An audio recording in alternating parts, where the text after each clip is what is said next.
పరిశుద్ధ గ్రంథం చదువుతామండి. రోమా పత్రిక 13వ అధ్యాయము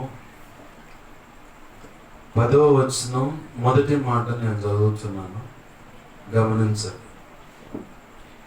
రోమా పత్రిక 13వ అధ్యాయము 10వ వచనం. ప్రేమ పొరుగువానికి కీడు చెయ్యదు. ఆమేన్. చిన్న మాట ప్రార్థన చేసుకుందాం. ప్రేమ గల మా కన్న తండ్రి యేసయ్య, నీకు వందనాలు, కృతజ్ఞతాస్తుతులు. మా ప్రభువా, మీరు ఇచ్చిన లేఖన భాగాన్ని బట్టి నీ కృతజ్ఞతాస్తుతులు. ఈ లేఖనాన్ని విరవండి, దీని చాటున మీరు దాచి ఉంచిన సంగతులేమో బయటకు తెచ్చి మీ పక్షం వహించిన మీ దాసు నోటి నుంచి మీ దాసు నోటిని మీ నోటి పోరగా చేసి బలమైన వాక్శక్తినిచ్చి మీ దాసుని మీ సిలువ చాటును మరుగుపరిచి మీ దాసుని ముఖాంతరం నుంచి మీరు కనబడుతూ నాతో మాతో అందరితో ఈ వర్తమానానికి నువ్వు నిర్ణయించిన ప్రతి ఒక్కరితో నువ్వే సూటిగా తేటగా స్పష్టంగా మీరు మాట్లాడండి. ఉపదేశాన్ని అడ్డగించాలని చూస్తున్నా దుష్టుడు, వాడి దోతలు, చీకటి అంధకార శక్తులు, మరి ఇంకేమున్నా నీవు నాకు ఇచ్చిన అధికారం చొప్పున యేసు నామములో మేమంతా కలిసి వాటినోటి ప్రభువాన్ని బంధిస్తున్నాం, నిత్య నరకానికి విసిరి కొడుతున్నాం. అక్కడే ఇప్పుడే అవి వాటి ప్రభావం యేసునామములో లయమైపోవును గాక. నా చుట్టూరు మా చుట్టూరు ఈ ప్రార్థనలు ఎక్కిపిస్తున్న ప్రతి ఒక్కరి చుట్టూరు, వారున్న ఇళ్ళ చుట్టూరు, దేవా మేమున్న ఇంటి చుట్టూరు, ఈ కాలనీ దేవ గ్రామం పట్టణం సమస్తం చుట్టూరు, దేశం చుట్టూరు కూడా సిలువ రక్తపు కంచెని, రక్షణ కంచెని, అగ్ని కంచెని నీ చేతిని దాచిపెట్టు. నీవే అగ్ని కంచెవే నిలబడు ప్రభా. సినాయి పర్వతంగా మార్చి స్తుతి సింహాసనాసీనుడిపై మార్చండి. నీవే మాతో మాట్లాడమని నీ ప్రభావం ఇక్కడి నుంచి బయలువెడనుగా కేస్తున్నాము. నలుదిక్కులు ప్రబలిలునుగా కేస్తున్నాము. కనికరించి సహాయం చేయమని నీ పక్షం వహించిన నేను ఎంత బలహీనుడో నీకు బాగా తెలుసు. నీ కృప మీద ఆధారపడ్డాను, నీ మీద ఆనుకున్నాను. నాలో నువ్వు కోరుకున్న పరిశుద్ధతను ఆశిస్తూ నా సమస్త అవిధేయతలు, అతిక్రమ దోషాలు, భావ దోషాలు, ఆజ్ఞాతిక్రమంలో పునఃక్షమించు. సిలువ రక్తంలో నన్ను కడిగి పవిత్రపరచు, శుద్ధ జలంతో కడిగి పవిత్రపరచు. నీ ఆనంద తైలాభిషేకం నా నెత్తి ఇంకను గొప్పగా ఉంచు. పరిశుద్ధాత్మ అగ్నిలో నన్ను పుట్టు, శుద్ధ సువర్ణంగా మార్చు. పరలో శుద్ధ సువర్ణ తైలు నా నెత్తి ఇంకను గొప్పగా ఉంచు. యెషయా 51:16 ప్రకారం, అపోస్తలుల కార్యం 4:27 నుంచి 37 ప్రకారం, మత్తయి 10:1-7-8 ప్రకారం నీ కృప నాకు దయచేయి. ఇర్మియా 1:9-10-18 కృప నాకు దయచేయి. హెస్కేలు గ్రంథం 2:1-2 ప్రకారం నన్ను మమ్మల్ని అందరినీ నీవే నీ కృప చేత చక్కగా నిలబెట్టి నీ ఆత్మతో నింపి మా అందరితో మాట్లాడమని, అందరినీ స్వాధీనం తీసుకోమని, నీ కృపా హస్తాలకి నన్ను మమ్మల్ని అప్పచెప్పుకుంటూ నువ్వు ఇచ్చిన లేఖన భాగాన్ని బట్టి నీ కృతజ్ఞతాస్తుతులు చెల్లిస్తూ యేసయ్య నామములో నేను ప్రార్థించి సమస్తం పొందుకో నిన్ను మహింపరచుకుంటూ నీ కృపా హస్తాలు మనం అప్పచెప్పుకున్నాం మా తండ్రి. ఆమేన్, ఆమేన్, ఆమేన్. ప్రభునందు సమకూడిన, అలాగే ప్రభు కృపలో చెప్పిన దాన్ని బట్టి సహకరిస్తూ, అలాగనే ఈ మాటల మీద మనస్సు నిలిపిన, చెవు నిమగ్నం చేసి హృదయాన్ని సిద్ధపరచుకున్న ప్రతి ఒక్కరికి, ఈ వీడియో ద్వారా వింటున్న వారికి, ఇక ముందు వినబోతున్న వారికి కూడా ప్రభు అయిన యేసుక్రీస్తు వారి పేరిట నా హృదయపూర్వకమైన వందనాలు. అందరికీ వందనాలు. దేవునికి మహిమ కలుగును గాక. ఇవాళ ఈ సౌండ్ సిస్టమ్ పెట్టి ఇలా దేవుని మాటలు అందించడానికి ముఖ్యమైన కారణం ప్రభు యొక్క ప్రేరణ, అలాగనే ప్రేమికుల రోజని, అలాగనే మన భారతదేశంలో జరిగిన జవాన్ల యొక్క వీర మరణం, ఆ బ్లాస్టింగ్ వల్ల చాలా మంది చనిపోయారు. దాన్ని బట్టి భారతదేశము ఈ ఫిబ్రవరి 14వ తారీఖుని బ్లాక్ డే అని చెప్పని ప్రకటించారు. అంటే మేము ఈ ప్రేమికుల రోజు అనేది జరిగితే జరగవచ్చేమో కానీ చాలా మంది వీర జవాన్లు వీర మరణం పొందారు కాబట్టి దాన్ని బట్టి మా హృదయాలు గాయపరచబడ్డాయి. మా దేశవ్యాప్తంగా ఇది ఒక గుర్తింపుగా ఉండేలా రోజుగా దీన్ని మేము బ్లాక్ డేగా ప్రకటిస్తున్నాం అని చెప్పని ప్రకటించి, అలాగనే వీర మరణం పొందినటువంటి ఆ జవాన్లను, వారి కుటుంబీకులను జ్ఞాపకం చేసుకుంటా, వారి వారి మత ఆచారాల ప్రకారము పవిత్రమైన ప్రార్థనలు, అలాగనే పూజలు కూడా. అంటే ముస్లిమ్స్ అయినా క్రైస్తవులైనా అల్లాహ్ ముందు పోయి వాళ్ళేమో వాళ్ళ ఆత్మను శాంతించాలని చెప్పని, వాళ్ళ కుటుంబాలు క్షేమంగా ఉండాలని వాళ్ళు ప్రార్థనలు చేస్తుంటారు, నమాజ్ అంటారు దాన్ని. క్రైస్తవులేమో వారి యొక్క కుటుంబాలకు, కుటుంబ సభ్యులకు గొప్ప ఆదరణ కలగాలని వాళ్ళు ప్రార్థన చేస్తారు. కొంతమంది మనస్సాక్షి పనిచేసిన వాళ్ళేమో విగ్రహ సంబంధంగా వాళ్ళందరికీ మేలు కలగాలి, సర్వే జన సుఖినో భవంతు అని చెప్పాను. అందరూ కూడా క్షేమంగా ఉండాలని వాళ్ళ కోసం, అందరి కోసం, దేశం కోసం కూడా వాళ్ళు పూజలు చేస్తుంటారు, మనస్సాక్షి పనిచేసిన వాళ్ళే. ఇక మిగతా వాళ్ళు అంటావా, నేను, నా భర్త, నా బిడ్డలు, నా కుటుంబం, మేము బాగుండాలా, పక్కనుడు ఎట్టబోయినా మాకు సంబంధం లేదు. ఇక ఇంకొక కొంచెం ఇంకా మనస్సాక్షి పనిచేసిన ముందడిగేసి వాడు నాశనం అవ్వాలి, వాడు అట్టవ్వాలి, ఇట్టవ్వాలి. వాళ్ళు ఇంకా కొంచెం ముందుగా అడిగేసి మంత్ర ప్రయోగాలు, పూజలు, హోమాలు, ఏది ఒకడు నాశనం అవ్వడానికి. మరి అది అట్టే పని చేస్తే అర్థం కావట్లే నాకు. ప్రేమ కలిగిన వ్యక్తి అయితే సర్వే జన సుఖినో భవంతు అని చెప్పారు. సహోదరులు, ముస్లిం సహోదరులు వాళ్ళు ఎదురుపడ్డప్పుడు, ఒకరినొకళ్ళు ఎదురుపడ్డప్పుడు సలాం అలైకుం అంటారు. వెంటనే ఎదురున్న వ్యక్తులు అస్సలాము అలైకుం అంటారు. అది రూతు గ్రంథంలో మాట. ఏముంది రూతు గ్రంథం అంటే, బోయాజు దూర ప్రాంతానికి వెళ్ళి తిరిగి వస్తా ఇంటికి పోలే ఆయన. అయ్యో, నా పొలంలో చాలా మంది కష్టపడుతున్నారు, ఆ కష్టపడుతున్న వాళ్ళని ఒకసారి పరామర్శిద్దామని చెప్పని, వాళ్ళు ఎలా ఉన్నారు, పని చేస్తున్నారా లేదా. ఎందుకంటే బోయాజుకు ఒక గుర్తింపు ఉంది. నయోమి చెప్తుంది రూతుతో, బోయాజ్ అని ఒక అతను ఉన్నాడంటే అతని దగ్గర ఆ పొలంలో పనికి వెళ్ళానని వాళ్ళ అత్తతో చెప్తా ఉంటే, అతడు చనిపోయిన వారికి, బ్రతికున్న వారికి మేలు చేసేవాడు అని ఉంది మాట. రూతు గ్రంథంలోనే ఉంది ఆ మాట. ఏంది రూతు గ్రంథంలో 2వ అధ్యాయంలో 4వ వచనంలో చూస్తే, బోయాజు బెత్లెహేము నుండి వచ్చి, అంటే ఆ ఊళ్ళో నుంచి పొలం కాడకు వచ్చాడు. వచ్చి యెహోవా మీకు తోడై ఉండునుగాక అని చేను కొయ్యి వారితో చెప్పగా, వారు యెహోవా నిన్ను ఆశీర్వదించునుగాక అనిరి అని ఉంది ఆ మాట. అదేనా ఉంది? తప్పేం చదివానా? ఆ మాటేగా ఉంది. అంటే ఈ బోయాజుకు నయోమి చెప్తున్నటువంటి మాట, అంటే ఆ ప్రాంతంలో నానుడి ఒక మాట ఏంటంటే, ఈ బోయాజ్ అనేవాడు చనిపోయిన వారికి, బ్రతికున్న వారికి కూడా మేలు చేసేవాడు అని. ఈరోజు మన జీవితాలను తొంగి చూసుకుంటే మరి పరిస్థితులు ఎలా ఉన్నాయో ఒకసారి ఆలోచన చేసుకోవాలి. ఇక్కడ ముస్లిం సహోదరులు అయితే వాళ్ళు ఏమంటారంటే సలాం అలైకుం అంటే తిరిగి వాళ్ళకు సలాం, అంటే దేవుడు నీకు తోడై ఉండును గాక అంటే వీళ్ళు ఏమంటున్నారు, తిరిగి నిన్ను ఆశీర్వదించును గాక అన్నారు.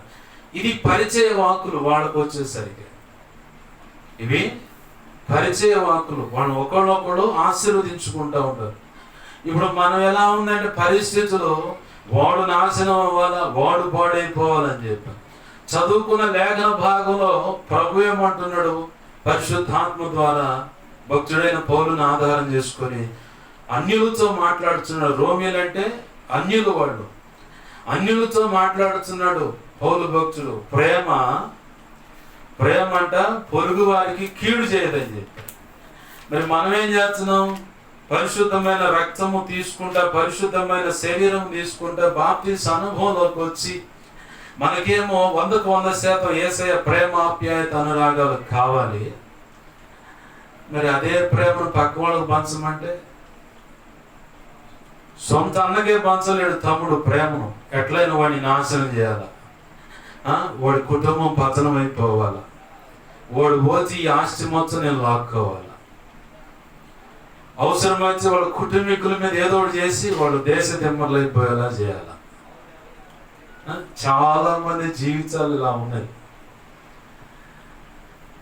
ఒక క్రైస్తవుడు వచ్చేసరికి ఏమో నిన్ను వలె నీ పొరుగు అని ప్రేమించమన్న వాగ్దానాన్ని పట్టుకొని, యేసుప్రభు చెప్పిన మాట అది, నిన్ను వలె నీ పొరుగు అని ప్రేమించన్నాడు. ఇప్పుడు నన్ను వలె నా పొరుగు అని ప్రేమించమంటే ఆ మాట ఎలా నేను చూపించాలి, ఎలా చూపించగలం? క్రియల్లోనే దాన్ని బట్టబయలుగా చేయగలం. క్రియల్లో కాకుండా నువ్వు నేను ప్రేమిస్తున్నా అంటే ఎలా సాధ్యపడుతుంది? సాధ్యపడదు కదా. వ్యాలంటైన్స్ డే అని చెప్పంటే ఆ వ్యాలంటైన్ అనే వ్యక్తి ఓ బ్లైండ్, అంటే పుట్టుకతోనే గురుడిదైనటువంటి ఒక ఆడపిల్ల, చాలా చక్కగా ఉండదట ఆమె. ఆమెను చూసి ఇతను ప్రేమించడం మొదలుపెట్టాడు. కానీ ఆమెకున్న కోరిక ఏంటంటే, అయ్యా నువ్వెవరో, నువ్వు ఎలా ఉంటావో నాకు తెలియదు, కానీ నేను నిన్ను చూడలేను, నువ్వు నన్ను చూస్తున్నావు, అసలు నా అందం ఎలా ఉందో నేను చూసుకోలేను, అయితే నాకు కంటి చూపు పొందాలని ఆశగా ఉంది, కంటి చూపు పొందాలని ఆశగా ఉంది అని చెప్పి అన్నప్పుడు తన ఉంచగా తను ప్రయత్నం చేశాడు. ఆ డాక్టర్లను అడిగాడు, ఈమెకు నేత్రదానం చేయబడతాన్ని బట్టి చూపు వస్తుందా, లేకపోతే ఉన్న కళ్ళకి ఏదైనా ట్రీట్మెంట్ చేస్తే చూపు వస్తుందా అని తన వంతుగా తను ప్రయత్నం చేశాడు. ఎందుకంటే ఎట్లయినా సరే ఈమెకు చూపును ఇవ్వాలి, నన్నైనా చూడాలి కదా, నేను ప్రేమిస్తున్నాను నన్నైనా చూడాలి, లేదా ఆమెను చూసుకోవాలి కదా అని చెప్పని తన వంతుగా తను ప్రయత్నం చేసి డాక్టర్లందరిని అడిగినప్పుడు, వస్తుందయ్యా ఖచ్చితంగా, ఆమెకు ఎవరైనా కళ్ళు దానం చేసేవాళ్ళు ఉంటే ఖచ్చితంగా వస్తుంది అని చెప్పినప్పుడు, ఎవరిస్తారంటే చివరికి ఇతరే నా కళ్ళు 2 ఆమెకి ఇస్తానని చెప్పారు. ఆ 2 కళ్ళు దానం చేసిన తర్వాత ఆమె అందాన్ని ఆమె చూసుకుంది, ప్రపంచాన్ని చూసుకుంది. చాలా అసలు ఈయన పక్కన నిలబడితే ఎవడి గుడ్డివాడిని ఎడ తెచ్చి పెట్టారు ఆమె.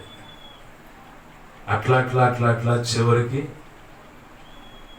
దాన్ని ప్రపంచం ఏమని ముద్రేసిందంటే ప్రేమ గుడ్డిది అని చెప్పారు.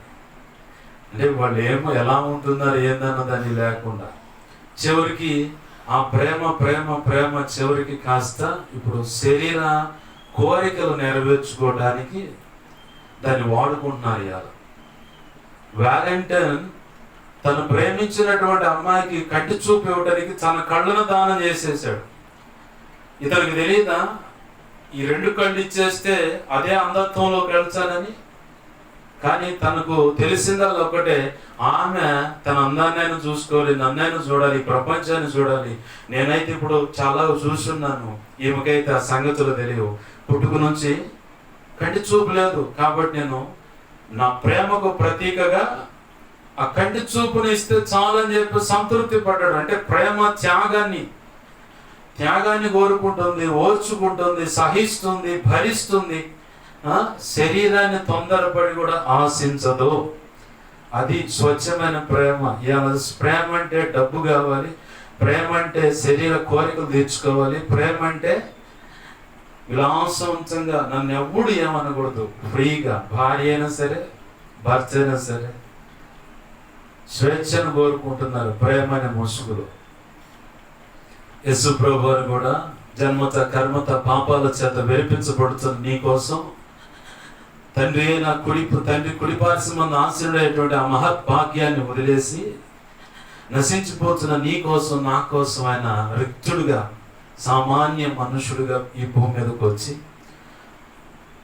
సర్వసాధారణమైన సాదాసేదైనటువంటి పరిస్థితుల్లో తను బ్రతికి ఒక మనిషి ఎలా బ్రతకాలో అది నీకు రుచి చూపించి, ఎట్లా అయ్యా మాకు తెలియదుగా అంటారు, పరిశుద్ధ గ్రంథాన్ని చదువు లేదా విను, అర్థమవుతుంది. హృదయాన్ని కఠినపరుచుకుంటే ఎవడికి అర్థం కాదు. ఈ మాకు కాదండి, మాకెందుకు తలగా నొప్పి, ఇది లేనిపోయిన గోల అనుకునే వాళ్ళు కూడా ఉంటారు. మాకెందుకు ఈ గోల? ఏది బాప్తీస అనుభవంలోకి వచ్చిన వాళ్ళే, ప్రభు యొక్క ప్రేమను ఎరిగిన వాళ్ళే అన్యులు అనుకుంటున్నారంటే అది సర్వసాధారణం. ఎందుకంటే వాళ్ళకి యేసు ప్రభు వారు తెలియదు, యేసు ప్రభు వారి యొక్క ప్రేమ తెలియదు, ఆయన త్యాగం తెలియదు. అసలు ఆయన ఎందుకలా 3 మేకుల మధ్య ఆకాశానికి భూమికి మధ్యలో కరక మ్రాను మీద అంట కొట్టబడిన వాడు శాపగ్రస్తుడని హెబ్రీ పత్రికలో రాస్తుంది. అంత పరిస్థితికి ఆయన ఎందుకు వెళ్ళాల్సి వచ్చిందో తెలియదు, వాళ్ళకు తెలియదు. కాబట్టి వాళ్ళ మాట పలకటంలో విసుక్కోవటంలో కూడా తప్పు లేదు. మరి మనం ఏం చేస్తున్నాం? ఇప్పుడు ఏమైనా దేవుని మాటలు పడితే అమ్మో ఎందుకు మాకు ఈ తలకాయ నొప్పి అని చెప్పని చాలా మంది విసుక్కునే వాళ్ళు ఉన్నారు. చాలా మంది విసుక్కునే వాళ్ళు ఉన్నారు. ప్రభునందు ప్రియమైన దేవుని బిడ్డలారా గమనించండి, యేసయ్య నీ కోసం, నా కోసం, మనందరి కోసం యేసు ప్రభు వారు చెప్పినట్లుగా మ్రాను మీద అంట కొట్టబడిన వాడు శాపగ్రస్తుడు. దేని మీద అంట? ఒక చెక్క మీద అంట కొట్టబడిన వాడు శాపగ్రస్తుడు. నీవు నేను ఆ శాపగ్రస్తమైన బ్రతుకులో మనం అంతా బ్రతుకుతున్నవాడు. కానీ ప్రభు నిన్ను నన్ను మనందరినీ ప్రేమించి ఆ కర్ర మీద, ఒక నిలువు కర్ర, ఒక అడ్డకర్ర మీద తను క్షమించండి, గలతీ పత్రిక 3వ అధ్యాయము 13-14 వచనాల్లో చివరి మాటగా ఉంటుంది చూడండి. మ్రాను మీద వేలాడిన ప్రతి వాడును శాపగ్రస్తుడని వ్రాయబడి ఉన్నది. ఎవరంట? శాపగ్రస్తులు. ఇప్పుడు నువ్వు బ్రతికిన తీరును బట్టి, మనం బ్రతికిన తీరును బట్టి వాస్తవానికి ఆ మ్రాను మీదకు మనం ఎక్కాల. ఆ పంచగాయాలు మనం పొందాలి. అంటే తలకు ముళ్ళ కిరీటము, ఈ చేతులకి మేకులు, కాళ్ళకు మేకులు, దేహం అంతా గుల్లగుల్లగా చండ్రకోళలతో కొట్టడం, పక్కపు ఈట పొడుపు, ఈ పంచగాయాలు మనం పొందాలి. ముఖం మీద పిడిగుద్దులు కానీ, ఉమ్మివేయటం కానీ, కళ్ళంతా రక్తం అవటం కానీ, ఈ పరిస్థితి అంతా మనం అనుభవించాలి. కానీ నిన్ను నన్ను ఆయన ప్రేమించాడు కాబట్టి, యోహాను సువార్తలో ఒక మాట రాసి ఉంటుంది, ఆయన లోకాన్ని ఎంతో ప్రేమించాడట. ఆయన ఈ లోకాన్ని ఎంతో ప్రేమించాడట. ప్రేమించి తనకు ఒక్కగానొక్కడైనటువంటి కుమారుణ్ణి నీ కొరకు, నా కొరకు 16వ వచనం యోహాను సువార్త 3వ అధ్యాయం 16 చూస్తే, దేవుడు లోకమును ఎంతో ప్రేమించెను కాగా ఆయన తన అద్వితీయ కుమారునిగా పుట్టిన వాని యందు విశ్వాసముంచు ప్రతి వాడును నశింపక నిత్య జీవం పొందినట్లు ఆయనను అనుగ్రహించెను. లోకము తన కుమారుని ద్వారా రక్షణ పొందుటకే గాని లోకమునకు తీర్పు తీర్చుటకు దేవుడు ఆయనను లోకంలోనికి పంపలేదు. ఆమేన్, హల్లెలూయా.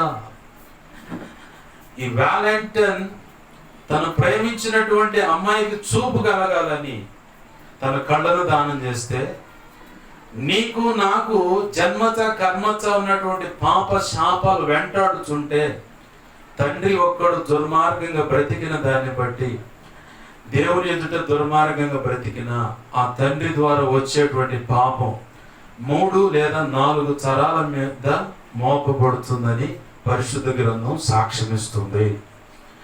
దేవుని మాట విని నమ్మకంగా బ్రతుకుతూ ఆయన న్యాయ విధులను, కట్టడలను ఆచరిస్తూ నమ్మకంగా బ్రతికిన వారి మీదకి 1000 తరాల ఆశీర్వాదం కూడా ఇస్తానని పరిశుద్ధ గ్రంథం సాక్ష్యమిస్తుంది. నువ్వు మన పితరుల ద్వారా వచ్చినటువంటి ఆ పాపం, 3-4 తరాల ఆ పాపం నీ మీద మోపబడి ఉండి నువ్వు దాని చేత వెరిపించబడుతుంటే, అవే లక్షణాల చేత బాధించబడుచు బ్రతుకుచా నానా గందరగోళంగా ఉన్నావు. కానీ ఆ బంధకాల నుంచి నిన్ను బయట పెట్టడానికే ప్రభు అయిన యేసుక్రీస్తు మనిషిగా ఈ భూమి మీదకి తండ్రి అయిన దేవుని ద్వారా పంపబడ్డాడు. ఆమేన్, హల్లెలూయా. పంపబడ్డ ఆయన ఏం చేశాడయ్యా నీ కోసం నా కోసం అంటే, పంచగాయాలు పొందాడు, మరణించాడు, మూడవ దినాన తిరిగి లేచాడు. చాలా మంది హైందవ సహోదరులు ఈ సబ్జెక్ట్ వచ్చేసరికి మాకు షిరిడి సాయిబాబా గారు ఉన్నారండి. ఆయన కూడా సమాధి చేయబడి తిరిగి లేచాడండి. ఆ చరిత్ర పుస్తకం మా దగ్గర కూడా ఉందంటారు. నేను అంటాను, ఆయన యోగ సాధన చేసి, అదే రాసింది ఆయన చరిత్ర పుస్తకంలో. నా దగ్గర ఉంది ఆ పుస్తకం, ఒరిజినల్ చరిత్ర పుస్తకం నా దగ్గర ఉంది. ఆ పుస్తకంలో ఆయనకు యోగ సాధన అనేది, అంటే శ్వాస పీల్చకుండా ఇన్ని రోజులు ఉండొచ్చు, ఆ తర్వాత ఇన్ని రోజులు కాల వ్యవధి తర్వాత మళ్ళీ తిరిగి యథావిధిగా నడవచ్చు అని. ఈ పాయింట్ని ఒకవేళ నా మాటలు వింటున్న వాళ్ళు, మీ యేసు ప్రభు వారు కూడా అట్నే చేసి ఉండొచ్చు కదా అని పరిశుద్ధ గ్రంథాన్ని ప్రియమైన దేవుని చేత ప్రేరేపించబడుచు ఈ ఆలోచన కలిగినటువంటి హైందవ సహోదరి సహోదరులకు, లేదు సత్యాశక్తి కలిగి వింటున్న వారైనా, లేదు ఈ పరిశుద్ధ గ్రంథంలో కానీ బోధలో కానీ యేసు ప్రభువులో కానీ ఏమైనా లోపాలు జరిగితే బాటంగా ప్రచారం చేయాలని నడుము బిగించిన వారైనా సరే, ప్రేమతో మీ అందరికీ నా హృదయపూర్వకమైన వందనాలు. నీకు మనస్సుంటే, అవకాశం ఉంటే, కొంచెం సమయమైన వెచ్చించగలను అనుకుంటే, పరిశుద్ధ గ్రంథంలో ఉన్నటువంటి మత్తయి, మార్కు, లూకా, యోహాను సువార్తల పుస్తకాలు ఉన్నాయి దీంట్లోనే. లేదంటే నీకు కావాలంటే కొత్త నిబంధన సంబంధమైన పుస్తకం నేను ఇస్తాను, అది చదువు, దాంట్లో కనబడుతుంది. ఆయన శిలువ మ్రాణం మీద వేలాడుచుండగా రమారమి 3 గంటల సమయంలో ఏలి ఏలి లాబా సబక్తాని అని చెప్పని, నా దేవా నా దేవా నన్నెందుకు చేయి విడిచావని చెప్పని మాట, ఆ మాటని గొప్ప కేక వేసి ప్రాణం విడిచెను అని రాస్తుంది. దేవునికి మహిమ కలుగును గాక, హల్లెలూయా. కొంతమంది విడ్డూరంగా వివాదం రేపడానికి, మొండితనంగా వాదించడానికి వచ్చేవాడు కూడా నేను సమాధానం చెబుతాను. ఏమని తెలుసా, మనకు ప్రామాణికం మన పెద్దలు మనకు పరిచయం చేసిన, నా మటుకైతే నేను చెబుతున్నాను పరిశుద్ధ గ్రంథం. హైందవ సహోదరులకైతేనేమో వేద గ్రంథాలు, ఉపనిషత్తులు, అలాగే పురాణాలు ఉన్నాయి, మహాభారతం ఉన్నాయి. ఈయన ఒక మనిషి రాసినగా వాటి ప్రామాణికాన్ని బట్టి, లేదా మనం నమ్ముతున్న దేవి దేవతలు దేవుళ్ళు అన్నబడిన చరిత్రలు ఉన్నాయి, వాటిని చదివి కొంత గ్రహింపు కలిగి భక్తి సాధన చేసిన వాళ్ళు ఉన్నారు. వాటిని చదివి ఇది కరెక్ట్ కాదని, పరిశుద్ధ గ్రంథమే కరెక్ట్ అని బైబిల్ పట్టుకొని పండితులు, బ్రాహ్మణులు, పీఠాధిపతులే మారు మనసు పొంది బైబిల్ చేత పట్టి అసతోమ సర్గమయ, తమసోమ జ్యోతిర్గమయ, మృత్యోన్మ అమృతర్మయ అని చెప్పని ఇలా దీక్ష పోలిన వాళ్ళే సత్యమేంటో గ్రహించి ఈ యొక్క మాటలకు అసలు శిశులైన అర్థం ఎక్కడుందంటే పరిశుద్ధ గ్రంథంలోనే, యేసు ప్రభు వారి జీవితంలోనే, ఆయన పలికిన మాటల్లోనే ఉందని గ్రహించి పరిశుద్ధ గ్రంథాన్ని చేతపట్టి మారు మనసు అనుభవంలోకి వచ్చి గొప్పగా సేవ చేసి సంఘాలు కట్టి ప్రభు సన్నిధికి వెళ్ళిపోయిన వాళ్ళు ఉన్నారు. దేవునికి మహిమ కలుగును గాక, హల్లెలూయా. నువ్వు ఏదైనా నమ్మాలంటే, ఇప్పుడు భారతదేశంలో నీకు పౌరత్వం ఎలా దొరికింది? నువ్వు ఒక పౌరుడిగా భారతదేశానికి పౌరుడిని అంటున్నావు, నేను ఐఆమ్ ఇండియన్ అంటున్నావు. ఆధారం ఏంటంటే బాబాసాహెబ్ అంబేద్కర్ గారు రచించినట్టు, ఆయన ద్వారా వచ్చిన పరిచయం చేయబడినటువంటి రాజ్యాంగం. ఆ రాజ్యాంగం లేకపోతే నిన్ను కబడ్డీ ఆడతారు. ఆ రాజ్యాంగం ఉంది కాబట్టి నేను ఐఆమ్ ఇండియన్ అంటున్నావు. నేను భారతదేశ పౌరుడనండి అంటున్నావు. ప్రామాణికం ఏంటంటే రాజ్యాంగం. అలాగే ఒక ముస్లిమ్స్ని కదిలిస్తే ఖురాన్ ఉంది, నా దగ్గర ఉంది. 3 భాషలు ఖురాన్ ఉంది. తెలుగు, ఉర్దూ, అరబీ 3 భాషలు తర్జుమా చేయబడినటువంటి ఖురాన్ నా దగ్గర ఉంది. నాకు తెలిసిన అన్నయ్యల దగ్గరకు వెళ్ళి ఆ ఖురాన్ కొనుక్కొని తెచ్చుకొని ఇంట్లో పెట్టుకునేది. వాటి విషయాలు వాళ్ళకు ప్రామాణికంగా అది ఒక్కటే. ఎవరికైనా హైందవ సోదరులకైతేనేమో ఎన్నో గ్రంథాలు ఉన్నాయి. పరిశుద్ధ గ్రంథానికి వచ్చేసరికి యేసు ప్రభువుని నమ్మిన వాళ్ళకేమో ఆ బైబిలే పరిశుద్ధి, ఇదే ప్రామాణికం, అక్కడ రాసిందే. కొన్ని చెప్పబడుతున్న ప్రామాణిక గ్రంథాలు చెప్పబడిన సంగతులు కొన్ని అసలు నిరూపణకు ఆధారాలు లేవు ఈ భూమి మీద. కానీ పరిశుద్ధ గ్రంథంలో చెప్పబడిన వాటి సంగతులకు నిలువెత్తు అక్షరాల ఆధారాలు ఇప్పటికి కూడా యేసు ప్రభువుని సమాధి చేయబడి, ఆ సమాధి మూత తీయబడి ఖాళీగా ఉన్న సమాధి ఇప్పటికీ ఉంది ఆధారం. మీ ప్రామాణికాలు ఇయే. ప్రామాణికం అంటే ఆధారం. ఆ ఆధారాన్ని బట్టే భక్తి సాధన చేస్తున్నాం. ఆధారాన్ని బట్టే యేసు ప్రభువు నీ కొరకు నా కొరకు కూడా ప్రాణం పెట్టాడు. మనస్సు నిలిపి స్వచ్ఛమైన మనస్సు కలిగి ఆలోచన చేసి పరిశుద్ధ గ్రంథాన్ని చదవగలిగితే నీకు సత్యం ఏంటో బట్టబయలవుతుంది. ఆర్ఆర్కే మూర్తి గారు సద్బ్రాహ్మణ సంబంధించినటువంటి ఆ సంతానంలోంచి బయటకు వచ్చిన ఆయన పరిశుద్ధ గ్రంథంలో ఏయో లోపాలు నేను ఎతుకుదామని చదివాడు. చదువుతుంటే ఆయన లోపాలన్నీ తేటగా చూపిస్తూ ఉంది బైబిల్ గ్రంథం. ఓయమ్మ ఇదేంటి, నేను తప్పులు ఎత్తుకుదామని చూస్తుంటే నా తప్పులు ఎత్తి చూపిస్తుంది పరిశుద్ధ గ్రంథం అనుకొని చివరికి ప్రభు దర్శించిన దాన్ని బట్టి రక్షించబడి భార్య వ్యతిరేకించిన కులం నుంచి బయట అన్నా కానీ పోడి మొత్తం ఉట్టి కట్టుకుని ఊరేగండి అని చెప్పని పరిశుద్ధ గ్రంథాన్ని రేడియోలో 4 సార్లు ప్రకటించాడు ఆయన. ఏమి రేడియో పాస్టర్ గారు అంటారు ఆయన.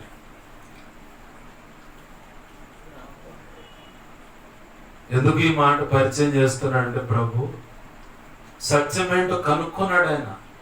నా నెత్తి మీద పాపాలు ఉన్నాయండి, ఆ శాపం నుంచి బయటేయడానికి మా అయ్య సరిపోలా, మా అమ్మ సరిపోలేదు, మా తాత ముత్తాతలు కానీ బాబాయ్ పెదనాన్న నాయన ఏ సెక్షన్ సరిపోలే అక్కడ. ఎందుకంటే వాళ్ళు ఆల్రెడీ పాపులై ఉన్నారు. వాళ్ళ మీద కూడా పాప నియమం ఉంది. ఏవాళ్ళు మంచోళ్ళేంది, పొరుగు వాడిని ఆశించకుండా ఎట్టుంటారు? ఏ దురుద్దేశం లేకుండా ఉంటారా? ఖచ్చితంగా ఉంటుంది ఏదో ఒక దురుద్దేశం.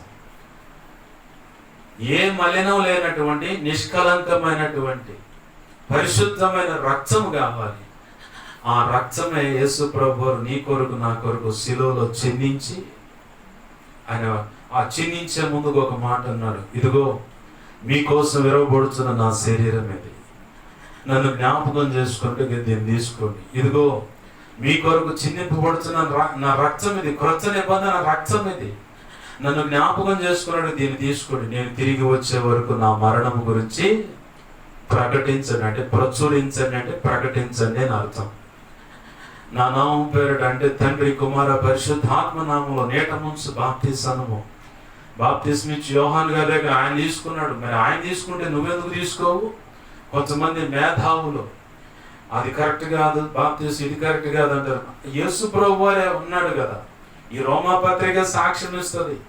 గోధుమ గింజ భూమిలో పాతి పెట్టబడి తిరిగి మొలకెత్తినట్లుగా యేసు ప్రభు వారు కూడా భూస్థాపనగా సమాధిలో పెట్టబడి తిరిగి లేచినట్లుగా ఆయనే బాప్తిస్మిచ్చి యోహాన్ గారి చేతుల మీదుగా నేట ముంచుట అంటే పాత జీవితాన్ని పాతి పెట్టుట, తిరిగి లేపబడుట అంటే నూతన జన్మ అనుభవం.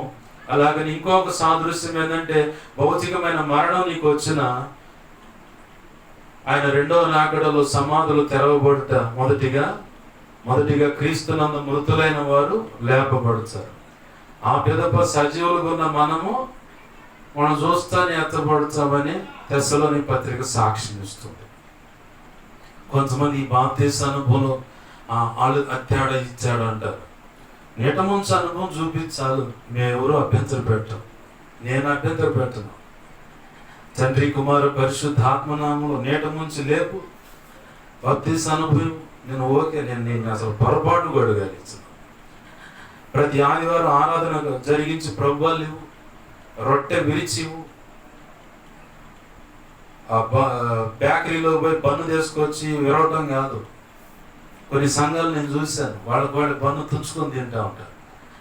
రొట్టె విరిచని ప్రభువు చెబుతున్నాడు, పౌలు గారు కూడా రొట్టె విరిచని చెబుతున్నాడు. బాగానే ఉంది కానీ పాస్టర్ గారు, ప్రేమ అని చెప్పని, వ్యాలంటైన్స్ అని చెప్పని రొట్టె విరుచు బాప్తిస్మాలు కాడపోతున్నారేందని కొంతమందికి ఆలోచన వచ్చింది. ప్రేమ ఉంటే ఈ పనులు కూడా చేస్తాం. దేవునికి మహిమ కలుగును గాక. హల్లెలూయా. ప్రభు నిన్ను ప్రేమించాడు కాబట్టి నువ్వు ఎన్నో గాయాలు చేస్తున్నా ప్రభు గురించి ఒక మాట రాస్తుంది, నాకు తెలిసిన వాళ్ళు ఇంటికి పోయానయ్యా. ఎవరింటికి? నాకు తెలిసిన వాళ్ళు ఇంటికి పోయా.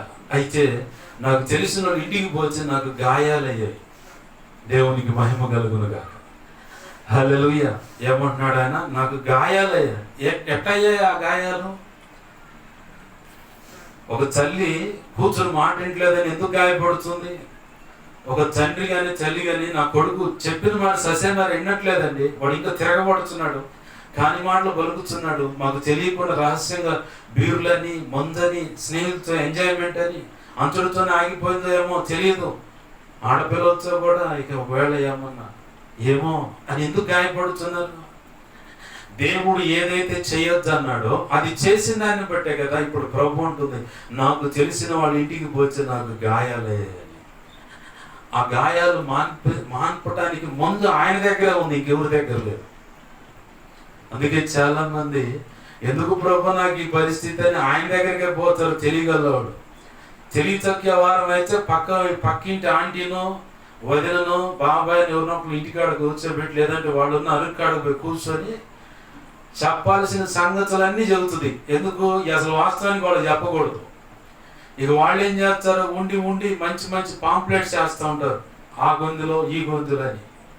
నువ్వు చెప్పాల్సిన వ్యవహారం అంతా ఎవరు చెప్పాలంటే యేసయ్యకి చెప్పాలా.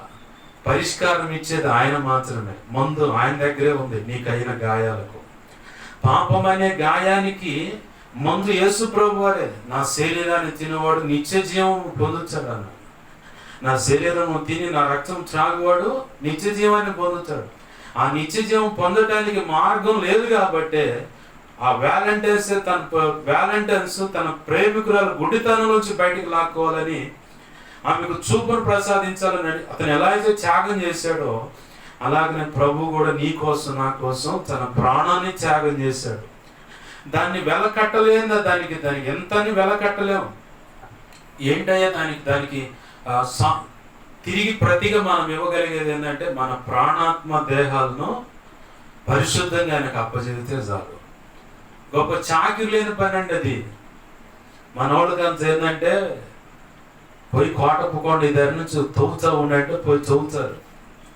లేదంటే పేరేచర్ల కొండ గ్రానైట్ అక్కడ క్రషర్ కొండలు ఉన్నాయి కాబట్టి ఒక గుణపం తీసుకొని, లేదంటే గాతం వేసి బాంబు పెట్టాల పోయి హోల్ అయిపోయింటే పోయి ఎంత ఎత్తు మీద తాళ్ళ మీద ఏలాడుతూ కూడా ఆడపోయాను కష్టపడతారు. ఒరయ్యా సులభమైన పని ఏంటంటే మోకరిచ్చు, ప్రభు నేను పాపిన నొప్పుకు. మనిషికి ఎలా బ్రతకాలని నువ్వు చూపించావు, నీతో పాటు ఉన్నవాళ్ళకి నేర్పావు. ఆ సంగతులు మేము వింటున్నాము. అలాగ నేను కూడా బ్రతకాలనుకుంటున్నాను. ప్రభు నాకు కూడా సహాయం చేయండి. ఆయన చేస్తాడు, సహాయం చేస్తాడు ఆయన. మనం ఏం చేస్తాం? మన సొంత తెలివితేడు, సొంత ప్రయత్నాలు, సొంత వ్యవహారాలు అంతాను. ఖర్చు కష్టం పెట్టుకునే వ్యవహారమే మనంతా, మన బుద్ధి అంతా అంతే. అసలు ఖర్చు లేకుండా, కష్టం లేకుండా మోకాళ్ళు వేయటమే ఖర్చు. నీ ఖర్చు అంతా. నీ కుటుంబం తేడా పడుతుందంటే, నీ బిడ్డలు తేడా పడుతున్నారంటే, నీ భార్య ఇంకొకరిని ఆశిస్తుందంటే, నీ భర్త ఇంకొక ఆమెను ఆశిస్తున్నాడంటే, నీ బిడ్డ మాట వినకుండా పొరుగువాడి దగ్గరికి వెళ్ళి శరీరాన్ని అప్పచెబుతుందంటే, నీ కొడుకు మాట వినకుండా ప్రేమనే మోజులో పడి తప్పుడు స్నేహాల్లోకి వెళ్ళిపోయి తేడాగా బ్రతుకుతున్నాడంటే నువ్వు మోకాళ్ళ ఖర్చు పెడతలా. నువ్వు ప్రభువును ప్రేమించిన దానివైతే, ప్రేమించిన వాడివైతే మోకాళ్ళు వేస్తావు. నువ్వు రొబ్బిచెర్ల తండ్రి సన్నిధి పరిచర్లో ఒక వృద్ధురాలు ఉంది. ఆ వయసు ఎంత తెలుసా? 90 97. అందరికంటే ముందు వచ్చుద్ది, మోకాళ్ళు వేసుద్ది, 2 చేతులు పైకి ఎత్తుద్ది. ఇప్పుడు యవన స్త్రీలు యవన పురుషులే మోకాళ్ళు వేయలేకపోతున్నారు. ఆ వయసు ఎంత? 97. నేను బజార్లో చలిని పలకరిస్తూ ఉంటాను. కూడు పెట్టదంట. కోడలు అడుక్కొని తీసుకొచ్చి డబ్బులు ఇస్తేనే కూడు పెట్టుద్దంట. ఎందుకు మా అమ్మ ఇలా వస్తున్నావు అంటే చెప్పింది ఆమె సంగతి. నేను పోగానే మా చిన్నవా అంటా, నేను చాలా సంతోషం, ఇక్కడ తిరిగి నవ్వుతుంది. తిన్నాలే అంటది, అబద్ధం చెబుతున్నావు అంట. మళ్ళీ తలదించుద్ది, నేను ఇప్పుడేనా వచ్చిందని. మంచి ఎండల్లో 3 సంవత్సరాలను చూస్తున్నా చలిని. ఎండలకు అల్లాడుతూ అంటే తపనగా ఆడే నీళ్లు మొఖాన్ని కొట్టుకొని నిలబడి, ఎందుకంటే కోడలు అన్నం పెట్టదు అడుక్కొని తీసుకుపోతే ఇట్లా కొట్టుద్దయ్యా అని చెప్పాను. ఆమెను అడిగాను, 100 సంవత్సరాలు దాటిని అయ్యా. మొన్న మా అమ్మ కూడా చూసింది, మా అమ్మతో కూడా మాట, మంచోడయ్యా, చాలా మంచోడమ్మా అని చెప్పని చెబుతుంది నా గురించి. నేను చేసిన పని ఏమి లేదు, అమ్మా చిన్నవా అంట, అంతే. ఆ మాట చాలదా? కొంతమంది తల్లిని పలకరించాలన్న, తండ్రిని పలకరించాలి. ఏదో మరి ఆ కలెక్టర్ ఆఫీసులో అంతగా ఫైల్స్ తిరిగేసి వ్యవహారం. నువ్వేం అడగాలి? దూరంగానే ఉన్నావు, కూతురుగా కొడుకుగా. అమ్మ చిన్నావా, నాన్న చిన్నావా అని అడిగితే ఏం పోతే ఆస్తులు ఏం పోతాయా? 100 సంవత్సరాలు 97 సంవత్సరాలు ఉన్న ఆమె మోకాళ్ళు పెట్టుబడి పెడుతుంటే, ఆ తల్లి మా ఊరికి రాయా, మాకు మా ఊళ్ళో సువార్జవుడుగా అడుగుతుంది. ఈ అడుక్కునే తల్లి మందిరానికి వెళ్తుంటే ఆదివారం మాత్రం రానయ్యా అంటుంది. మనకు మాత్రం చాలా పనులు ఉంటాయి, ఆదివారమే. ప్రభు బల్లప్పుడైతే మనసు బాగలేదు, రేపు తీసుకుంటాను. ఏం ఆస్తులు పోయాయి? ఏసయ్య ప్రభు బల్ల తీసుకునే దానికంటే ముఖ్యమైన పని. దాన్ని బట్టి నువ్వు కృంగిపోతున్నావా? మరి ఆయన అట్లానే అనుకొని నువ్వు అడిగిన దాన్ని బట్టి సమాధానం కూడా జాగు చేస్తే, ఏం దేవుడు ఏం వల్లకాడని మళ్ళీ సనగటం మొదలు పెడతాడు. మరి ఆయన అలా ఉండలేడు. ఇర్మియా చదివే అన్నాడు, ఇర్మియా ఏదో ఒకటి చేద్దాం అనిపిస్తుంది. తొడ కూడా సరుచుకున్నట్ట, గట్టిగా సరుచుకొని, నాకు ఎంత కోపం ఉంది కానీ ఏం చేయలేకపోతున్నాను. ఎందుకంటే నా బిడ్డలయ్యేవాడు, వాళ్ళతో చెప్పబోయా సరి చేసుకోమని, నా వైపు తిరగమనయ్యా, పూర్ణ బలముతో పూర్ణ హృదయంతో నా వైపు తిరగమన్నయ్యా, కన్నీరు విడిచి నన్ను వెతకమన్నయ్యా, నేను వాళ్ళని కనికరిస్తానయ్యా. తపన పడే ప్రేమ అది. దేవునికి మహిమ కలుగును గాక. హల్లెలూయా. తపన పడే ప్రేమ అది, నీకోసం పరితపించే ప్రేమ అది. తప్పిపోయిన కుమారుడు, ఇందాక పాట విన్నాం, చాచిన చేతులతో అని. ఆ పాటలో తప్పిపోయిన కుమారుడు నా ఇష్టం వచ్చిన బ్రతకాలని చెప్పన్నట్టుగా వెళ్ళిపోయాడు. ఇలా కుటుంబాల్లో కూడా చాలా మంది జీవితాల్లో పిల్లలు ఇడిపిరిచ్చాడు తిరుగుతూ ఉంటారు. కోడళ్ళు కూడా మంచి కోడలు ఉంటారు, కంపెనీ కోడలు అని. ఎందుకనంటే కొంతమంది దేహాల్లో కంపెనీ రోగాలు వస్తాయి. అవన్నీ మందులు వేసిన నయంగా అంతే నడుస్తూ ఉంటాయి. ఆ మందులను కూడా అవి పరిపాలిస్తూ ఉంటాయి. ఈ కంపెనీ కోడలు కూడా అట్నే మంచి కంపెనీ ముళ్ళులాగా మారుతారు అనమాట. అటు తిరిగినా గుచ్చుకుంటుంది, ఇటు తిరిగినా గుచ్చుకుంటుంది. ఏమ్మా, నీ కన్న తల్లే కనుక అట్లా మాట్లాడితే నీ కన్న తల్లి విషయంలో కూడా అలాగనే వ్యవహరించగలుగుతావా?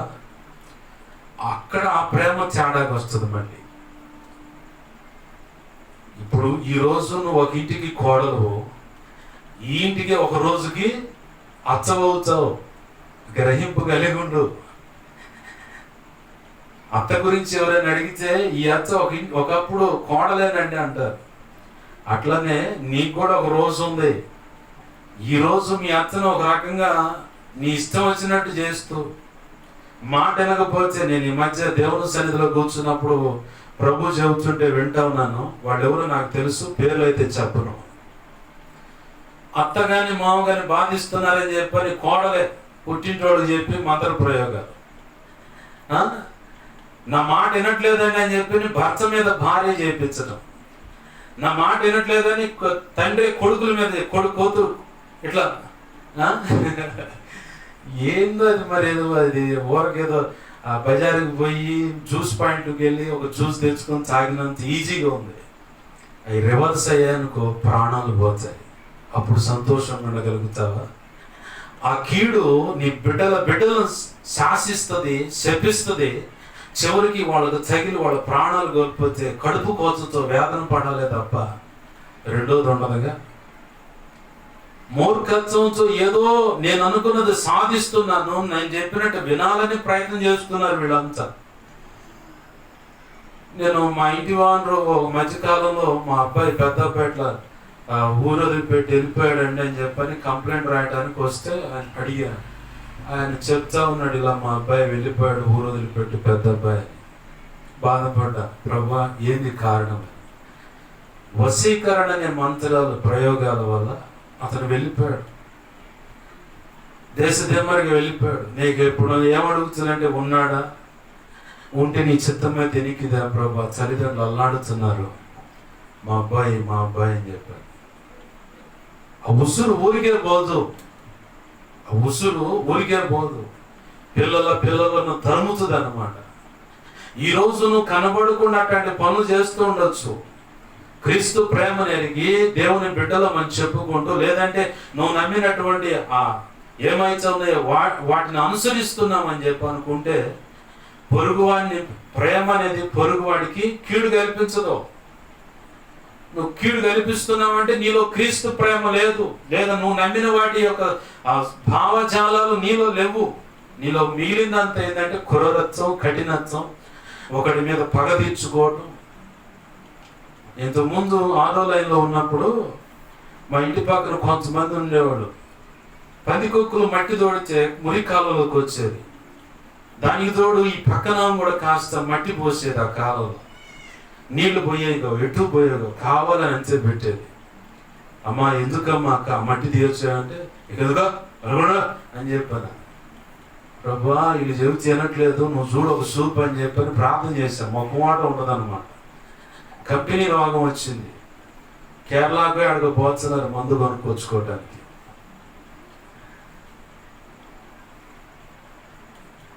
వ్యసనము ఇంకొకటికి కీడు అనుకొని నువ్వు నడుము బిగిస్తే అవి రివర్స్ బౌన్స్ లాగా జరుగుతాయి అనమాట.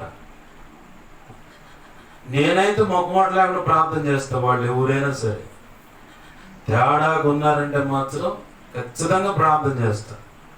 వాడు పేగలాగా పెట్టుకుని నా మీద పగ ఇంకేమన్నా చేసుకొని నా దరిదాపులు కూడా రావు, ఇంకా రివర్సే ఇంటిని మొత్తాన్ని తిరగేస్తాయి అనమాట. నాకు భయమే లేదు. చావు అంటే చాలా ఇష్టం నాకు. గతంలో చెప్పా, ఇప్పుడు కూడా చెబుతాను, ఇంకెప్పుడేం చెబుతాను. ఎందుకంటే ఈరోజు నువ్వు చేసిన దాన్ని బట్టి నేను చచ్చిపోవడం నా దేవుని చిత్తం అయితే ఖచ్చితంగా వెళ్ళిపోతాను నా ప్రభు దగ్గరికి. హతసాక్షుల లిస్టులో ఉంటా. ఒకవేళ ఎవరైనా చంపడం అనేది ఇలా ఉంటే నాకు భయమే లేదు. ఒకప్పుడు అంటే అమ్మో వాళ్ళు వీళ్ళు ఇది అని చెప్పాను భయం.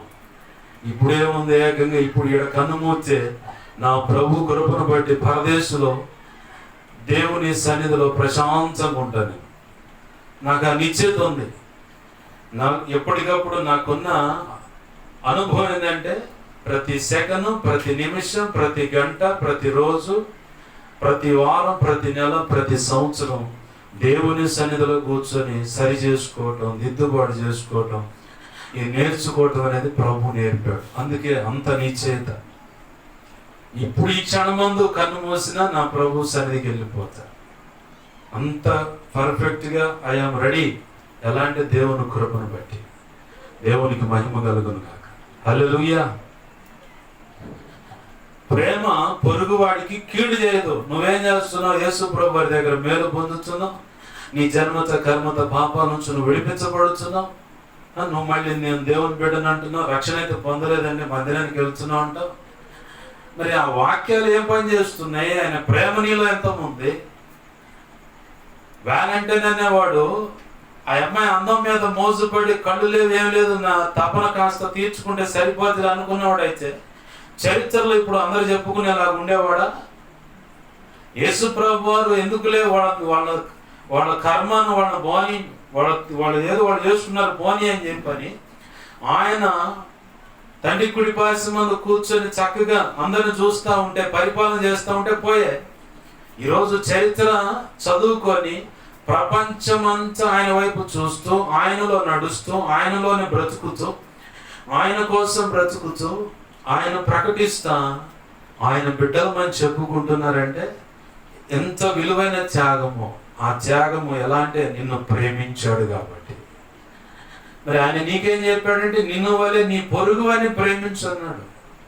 ఆ ప్రేమ యొక్క రుచి నువ్వు చూసావు. పొరుగు వాడిని ప్రేమించినట్లయితే ఆ రుచి యొక్క ఆ మాధుర్యం ఏంటో నువ్వు పక్క వాళ్ళకి చెప్పగలుగుతావు. వారిని కూడా ఆ ప్రేమ రాజ్యంలోకి చేర్చగలుగుతావు. ఒకటి. రెండవది, నిన్ను వలె నీ పొరుగు అని ప్రేమించినట్లయితే వారు ఎంత కీడు చేస్తున్నా మేలు, వాళ్ళ మేలు కోసమే నువ్వు ప్రార్థన చేస్తావు. ఇదే రోమాపత్రిక 12వ అధ్యాయంలో ఆ పౌలు భక్తుడు చెప్పిన మాట ఉందిగా, ఎవరైనా సరే మీ మీద పగ పెట్టుకున్నారని చెప్పారంటే వాళ్ళని ఏమనొద్దు. రోమపత్రిక 12వ అధ్యాయం 20వ వచనంలో, కాబట్టి నీ శత్రువు ఆకలి కొని ఉంటే అతనికి భోజనం పెట్టుము, దప్పికొని ఉంటే దాహం నిమ్ము, అలాగూ చేయటం వలన అతని తల మీద నిప్పులు కుప్పగా పోయిదు. కీడు వలన జయింపబడక మేలు చేత కీడును జయించుము. ఆమేన్, హల్లెలూయా. నేను ఇది పక్కా ఫాలో అవుతా. వాళ్ళు ఎంత అవమానించినా, ఎన్ని రకాల ఇబ్బందులు పెడుతున్నా ఏంది, వాళ్ళ యోగక్షేమాల కోసమే ప్రార్థన చేస్తాను. ప్రభువా, తెలియక చేస్తున్నారు, ఒకవేళ తెలిసి చేసినా నీ స్టైల్లో వెళ్ళి వాళ్ళని సరి చేసుకుని తీసుకురా. నీ స్టైల్లో వెళ్ళి వాళ్ళని సరిచేసి తీసుకురా. మనసులో పొరపాటును కూడా ఇంత నష్టం చేస్తున్నారని, ఇంత కీడు చేస్తున్నారని నాకు తెలుసు. ఎందుకంటే ఆ వాటర్ ట్యాప్ దగ్గర రాళ్ళు ఉన్నాయి, దాంట్లో చేతబడికి సంబంధించి పెట్టుంటాయి. కొంతమంది తెలియక పోయి నీళ్లు పట్టుకుంటూ ఉంటారు. నేను ముందుగానే ప్రార్థన చేస్తాను. ఈ ఇంటి మీదని రకరకాలుగా ఏ దొరికితే ఆ బండి నంబర్ మీదని, మా అసలు పేరు తెలుసుకున్నాం, ఫోన్ నెంబర్లని రకరకాలుగా ఉన్నాయి. నాకు తెలుసు ఎవరెవరు చేయిస్తున్నారు, ఎవరెవరు ఎక్కడ చేస్తున్నారు, మొత్తం ఫుల్ డీటెయిల్స్ తెలుసు నాకు. అయినా పొరపాటును కూడా వాళ్ళ పేర్లు చెప్పను. చెప్పాల్సిన వాడికి చెబితే కదలాల్సిన ఆయన కదులుతాడు, చేయాల్సిన పని జరుగుతుంది. అప్పుడు వాళ్ళకి బుద్ధి వచ్చుద్ది, సరి చేయబడతారు, ప్రభువులో నిలబడతారు. ఇంత కీడు చేశారు కాబట్టి ఇంత దుర్మార్గులని పొరపాటును కూడా నా హృదయంలో ద్వేషం పెట్టుకున్నాను. ఎందుకో తెలుసా, వాడు ప్రభు ప్రేమ పొందుకోవాలి, రక్షించబడాలి, సరిచేయబడాలి, భావి తరాలు కూడా ప్రభు కృపలో ఆశీర్వాదకరంగా ఉండాలి. పొరపాటును కూడా ఆ దృష్టితో నేను చూడను, నాకు అవసరం లేదు అది. ఎందుకంటే ఈ కప్పు కూడా దాటలేనంత పగ నా హృదయంలో పెట్టుకోకూడదు. ఏది, నా ప్రార్థన నేను హృదయంలో ఎవరి మీద పగ పెట్టుకుంటే ఈ కప్పు కూడా దాటదు. అసలు నాకు దేవునితో సమాధానం కావాలి, దేవునితో మాట ఆయన మాట్లాడితే నేను వినాలి నా చెవులతో. నా ప్రార్థన దేవుని సన్నిధికి వెళ్ళాలి, వెంటనే సమాధానం రావాలి. ఈ తుచ్చమైన వాటి విషయంలో కక్షలు, కార్పుణ్యాలు ఇంకేదో పెట్టుకుంటే ఎవరి కోసం ప్రార్థన చేసినా, నా కోసం ప్రార్థన చేసినా ప్రార్థన వింటున్నాడు, ప్రత్యుత్తరం ఇస్తున్నాడు ప్రభు అంటే కారణం ఒకటే, ఎవరి మీద పగ పెట్టుకుని నాకు మొత్తం దశపోయేసే కప్ప చెబుతా, నువ్వే చూసుకో ప్రభు అని. అలా ఉన్నాను కాబట్టి ప్రతి ప్రార్థనకు ప్రభు కృపను పడి సమాధానం అందుతుంది. వ్యక్తుల జీవితాల్లో కార్యం జరుగుతూ ఉంది. నిన్న గురువారము గృహ దర్శన పోవటానికి వెళితే అక్కడ తల్లి చెప్తా ఉంది, గడ్డి ముందు తాగాడంటే వాడు చావాలని చెప్పని. లోపల పేగులని కాలిపోయి ఒక పేరు కట్ చేశారు. ఇంకో సర్జరీ ఉందంటే నాకు ట్రీట్మెంట్ వద్దు, నేను చచ్చిపోతానని ఇంటికి వచ్చాడు. పక్కనున్న స్నేహితులతో ఈ తల్లి మాట్లాడి చెప్తుంటే, వీడిని కూడా బతికిస్తాడా మీ దేవుడు అన్నాడు. ఆ బతికిస్తాడు. ఏది, చచ్చిపోతాడని చెబుతున్నా డాక్టర్, బతికిస్తాడు.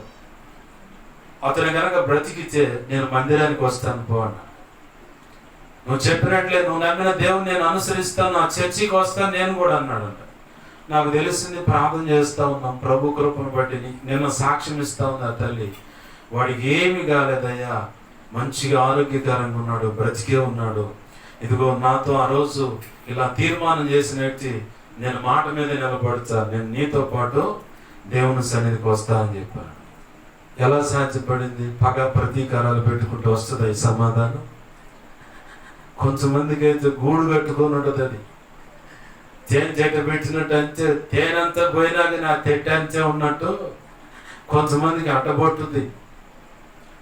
నువ్వు ప్రేమ కలిగిన వ్యక్తి అయితే దేవుని యొక్క శరీరము రక్తం, యేసు ప్రభు వారి శరీరం రక్తం తీసుకుంటున్న వ్యక్తి అయితే ఆ యొక్క రక్తములో ఉన్నటువంటి లక్షణాలు నీలోకి రావాల లెక్క. అది ఏవి రావట్లేదంటే నువ్వు వేషధారివి, యూజ్ అండ్ త్రో, ఆ సమయానికి వాడుకొని వదిలేయాలని పక్కీలో ఉన్నావు. ఆ భావంతోనే ఉన్నావు నువ్వు. మామూలుగా అయితే నువ్వు ప్రేమ కలిగిన వ్యక్తి అయితే, దేవుని వాక్యం నీలో నిలిచున్నట్లయితే, పరిశుద్ధ శరీర రక్తాల యొక్క ఆ ప్రభావం నీలో ఖచ్చితంగా పనిచేయాలి. మాంసం తినే దేనికి? బలం వస్తుందని. ఆకుకూరలు తినే దేనికి? రక్తం పట్టుద్ది, ఆరోగ్యం ఉంటుందని. వాస్తవా? బలహీనత వచ్చినప్పుడు మందులు వేసుకునే దేనికి? సరిచేయబడతామని. మరి పరిశుద్ధమైన శరీరం రక్తం తీసుకునే దేనికి? ఆయన పోలిక నీలోకి రావడానికి. ఆయన హృదయంలాగా నీ హృదయం మారిపోవాలని, నీ మనస్సు మారిపోవాలని, నీ స్వభావం మారిపోవాలి, నీ మాట తీరు మారాలి, నీ క్రియలు మారిపోవాలి. అవన్నీ మారట్లేదంటే నువ్వు వాస్తవానికి పరిపూర్ణమైనటువంటి మారు మనసు లేక బాప్తీసు అనుభవంలోకి వచ్చి దేవుడు కోరుకున్నట్టుగా యోగ్యమైన మనసుతో ప్రభువులో చేయవేయకపోవటాన్ని బట్టే నీలో ఇంకా శరీర సంబంధమైన, అంటే ప్రకృతి సంబంధమైన మనస్సు, ప్రకృతి సంబంధమైన వ్యవహార శైలి అంతా నడుస్తూనే ఉంది. ఆత్మ సంబంధమైన మనస్సు, ఆత్మ సంబంధమైనటువంటి బ్రతుకు నీలో ఉన్నట్లయితే ప్రేమ పొరుగువానికి కీడు తలపెట్టదు అన్నట్లుగా వాళ్ళు ఎంత ఎదుటి వాళ్ళు కీడు తలపెడుతున్నా వాడిని ఇంకా ప్రేమిస్తూనే ఉంటావు. గాయం అయ్యే కొద్దీ నువ్వు వాళ్ళని ప్రేమిస్తానే ఉంటావు. ప్రభు అన్నాడు, 3 మేకుల మీద ఉండి ఆకాశానికి భూమికి మధ్యలో ఆ మ్రాను మీద వేలాడు తేమన్నాడు ఆయన. తండ్రి, వీరేమి చేయుచున్నారు, వీరు ఎరుగురు గనక వీరిని క్షమించు. ఆ మాటలో ఉన్న, ఆయనలో ఉన్న ఆ శుభగుణ లక్షణాలన్నీ నీలోకి వచ్చినట్లయితే నువ్వు కూడా స్టెఫెను లాగా రాళ్లతో కొట్టబడుతున్న స్టెఫెను కూడా చెప్తాడు, తండ్రి ఈ పాపము, ఈ రక్తాపరాధం వీళ్ళ మీద మోపమాక, వీళ్ళని క్షమించని మోకాళ్ళ మీద ఉండి ప్రాణం విడిచాడు. యేసు ప్రభువు నిలిచి అది అంగీకరించాడు. నువ్వు అంతగా గాయపరచబడట్లేదే, కాస్తంత మాట అంటే చాలు, నువ్వు అదేదో మరి విచిత్రంగా ఉంది, చిన్న తగాదైతే చాలు ఎమ్మంటే మంత్ర ప్రయోగాలు. ఊయి ఊయి ఊయి అయ్యో 10,000 1,00,000 రూపాయలు ఖర్చు పెట్టేవారైతే పొరపాటును కూడా పోరుగా.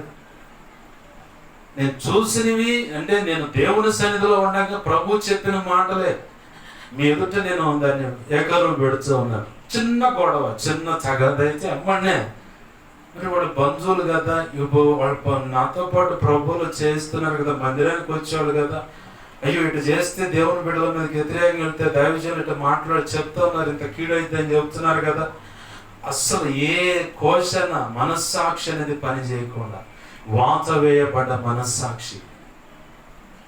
అలాంటి వాళ్ళ లక్షణాలు ఎలా ఉంటాయంటే రోమాపత్రిక 1వ అధ్యాయము 28వ వచనం కాడ నుంచి 32వ వచనం దాకా నేను చదువుతున్నాను చూడండి. మరియు వారు తమ మనస్సులో దేవునికి చోటీయ నొల్లకపోయిరి కనుక చెయ్యరాని కార్యములు చేయుటకు దేవుడు భ్రష్ట మనసుకు వారిని అప్పగించారంటే ఎన్నోసార్లు గద్దించాడు. ఇక వినట్లేదు కాబట్టి భ్రష్ట మనసుకు అప్పచెప్పేశాడంట. అట్టి వారు సమస్తమైన దుర్నీతి చేతను, దుష్టత్వము చేతను, లోభము చేతను, ఈర్ష్య చేతను నిండుకొని మత్సరము, నరహత్య, కలహము, కపటము, వైరమును వాటితో నిండిన వారి, వైరం అంటే ఇక గొడవలు, వాటితో నిండిన వారే కొండెగ్రాండును, అపవాదకులు. కొండేలన్నా అపవాదకులు రెండు ఉన్నాయి. అపవాదం అంటే నింద, కొండేలంటే ఇక తెలిసిందేగా, లేని వాటిని కల్పించి చెప్పటం. దేవద్వేషులను, హింసకులను, అహంకారులను, బెంకములాడు వారిను, నిజం చెప్పండి, ఇక నవ్వుతూ ఉంటాడు, నీళ్ళు నవ్వుతూ ఉంటారు, అది బెంకములాడటం. చెడ్డ వాటిని కల్పించు వారును, లేని వాటిని కల్పించటం. తల్లిదండ్రులకు అవిధేయులను, అవివేకులను, మాట తప్పువారును, అనురాగ రహితులను, నిరర్ధ్యులనైరి. ఇటు కార్యములు అభ్యసించు వారు మరణమునకు తగిన వారు అను దేవుని న్యాయ విధిని వారు బాగుగా ఎరిగి ఉండి వాటిని చేయుచున్నారు. ఇది మాత్రమే కాక ఇలాంటి చేసే వాళ్ళతో ఇలా ఇప్పుడు చెప్పబడిన వాటి ఎవరైతే చేస్తున్నారో వాళ్ళతో వాటిని అభ్యసించు వారితో, అంటే అవి నేర్చుకునే వాళ్ళు చేసే వాళ్ళతో సంతోషముగా సమ్మతించుచున్నారు. అంటే వాళ్ళకి ఆ పనులు వీళ్ళకి ఇష్టంగా ఉన్నాయి, వాళ్ళు చేస్తుంటే గద్దించకుండా మౌనంగా ఉంటున్నారు. ఎవరు వీళ్ళంతా? మరణం అంటే 2 రకాల మరణాలు. నిత్య నరకం అనే మరణం అసలు మరణం, భౌతికంగా కనపడితే దేహానికి వచ్చే మరణం. ప్రేమ కలిగిన వ్యక్తి అయితే, దేవుని ప్రేమ నీలో నింపబడితే ఖచ్చితంగా పొరుగు వాడికి మేలే చేస్తావు. నువ్వు ప్రేమనే కనుక నువ్వు కోరుకున్నట్లయితే, ఒక ఆడపిల్ల నువ్వు ఇష్టపడుతున్నావు, ప్రేమిస్తున్నా అని చెప్పుకుంటే, ఏదో మగ పిల్లగా నేను ప్రేమిస్తున్నా అని చెప్పుకున్నట్లయితే, ఒకరి అభిప్రాయాలు ఒకళ్ళు తెలియపరచుకున్నట్లయితే, సమ్మతించినట్లయితే, నువ్వు చేయాల్సిన పని ఏంటంటే మొదటిగా ప్రేమిస్తావే తప్ప శరీరాన్ని ఆశించవు. ప్రేమకుండే మొట్టమొదటి అసలైన లక్షణం ఏంటంటే, ఏదో లాభ ప్రాప్తి కోసం ప్రేమ అనేది ఉండదు. త్యాగమే, సహించటమే, భరించటం, ఇదే కనపడతాయి. ప్రేమ శరీరాశల కోరికలు నెరవేర్చుకోవడానికి బరి తెగించదు. ఇవాళ ప్రేమలు ఎలా ఉన్నాయంటే, ఇక ప్రేమ అంటే ఇక మరి ఏంది, మరి ఇలా సందర్భం వచ్చింది కాబట్టి ఏం సంగతి, మరి అది ఏమనుందా ఏంది, మరి ఏంది ఇట్లా అడిగి ఓ ప్లేస్ ఖాయం చేసుకొని ఇక పోయి శరీర కోరికలు నెరవేర్చుకొని రావటం, ఇదా ప్రేమ. నేను గతంలో ప్రేమ అని తిరిగా, సూత్రమే, ఇంక రెండో ప్రపంచం లేదు. దాన్ని ఎవరు నమ్మరు కూడా. నేను చూస్తే ఆమె చూస్తాను, నేను చూస్తాను, నా మనసులో ఉన్న మాట చెప్పా, రిప్లై వస్తుందని చూశాను, రాలా. చివరికి పెళ్ళి ఆమె కన్ఫర్మ్ అయింది, పోయిందని దేవుని రక్షణలోకి వచ్చా. చాలా మంది చూస్తాం, చూసి ఏం చేస్తావు నువ్వు? చూసుకోవడం తప్ప, మనసులో గాయాలు తప్ప, మనసులో ఉన్న అభిప్రాయాలు చెప్పుకోవాలని గతంలో కూడా చెప్పారు. నచ్చితే నచ్చిందంటారు, లేదంటే లేదనుకుంటే కాముగా మెలకున్నాడు. ఇక అంతే. శరీరాశలకు తెగబడేది ప్రేమ కాదు. ఇప్పుడు భారతదేశం మీద గతంలో దేశ సరిహద్దులు కాపుదలు కాస్తున్న జవాన్ల మీద దాడి జరిగింది. బ్లాక్ డేగా మార్చారు దాన్ని. బ్లాక్ డేగా వీర మరణాలు పొందినటువంటి వారికి ఖచ్చితంగా వారి కోసం మనం ఇంతకుముందు ప్రార్థన చేశాం. వారు ఎవరి కోసం ఉన్నారు? నీ కోసమే, నా కోసమే. వాళ్ళకి మనం ఏమవుతాం? మనకేమన్నా అన్న, తమ్ముడా, బాబాయ, పెదనాన్న, మేనమామ, తాతయ్య, ఎవరు వాళ్ళు అసలు? లేదంటే అక్క, చెల్లె, ఆడవాళ్ళు కూడా ఉన్నారు అక్కడ.